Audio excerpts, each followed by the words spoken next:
Into, ठीक है। तो इनटू क्या है, इनटू का प्रयोग किसी चीज के भीतर की ओर गति गति जो है को अभिव्यक्त करने के लिए किया जाता है। जैसे मान लीजिए आप यहाँ पे हैं, ये हॉल है और यहाँ से आपका एक ये रूम है, ठीक है, और यहाँ आपको जाना है। तो जब आप गति के साथ अंदर कहीं जाते हैं ना, तो वहां पे इनटू का प्रयोग होता है, ठीक है। गति के साथ अंदर, जैसे मान लीजिए the frog fell into the well. अब कुआं है, कुआं में जो मेढक जाएगा तो ऐसे कूदेगा नीचे, और जब नीचे कूदेगा कुएं में, तो ये कहलाता है आपका इनटू, ठीक है।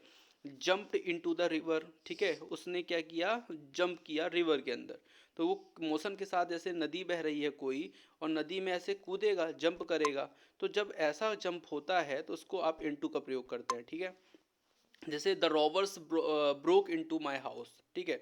अब देखिए एक चीज और ध्यान रखिएगा, कभी भी कोई चीज टुकड़े टुकड़े में टूटे तो भी इनटू का प्रयोग होता है, ये चीज भी ध्यान रखना है, ठीक है।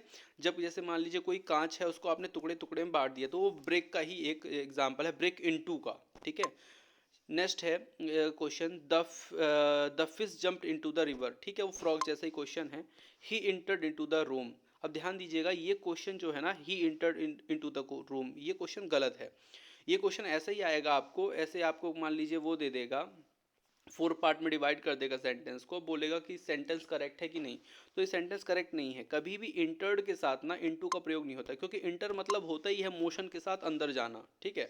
तो एक चीज ध्यान रखिएगा, इंटर्ड जब आ जाता है तो इनटू का प्रयोग नहीं होता, ठीक है। तो यहाँ पे इनटू को हाफ हटा दीजिएगा तो आपका रूल सही हो जाएगा, ठीक है।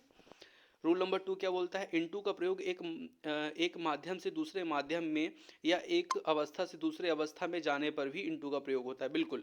जैसे इनटू का प्रयोग अगर एक माध्यम है ना, जैसे अगर ट्रांसलेट इनटू हिंदी इंग्लिश, इसका मतलब है कि हिंदी में है या कोई अन्य लैंग्वेज में कोई चीज़ लिखी हुई है, तो उसको क्या करना है, इंग्लिश में ले जाना है। तो एक माध्यम से दूसरे माध्यम में इसी को बोला जाता है। जैसे मिल्क टर्न्स इनटू कर्ड। अब मिल्क है, दूध है, वो क्या बन गया, दही। तो ये एक माध्यम से, मिल्क जो है पतला माध्यम है, ये थोड़ा सा गाढ़ा माध्यम है, तो एक माध्यम से दूसरे माध्यम में जब जाए तो इनटू का प्रयोग होता है। Water turns into ice. अब जो वाटर है, पानी, वो किस में, आइस में चला गया, तो इनटू का प्रयोग होगा। तो ये समझ में आ गया होगा आपको इनटू, ठीक है।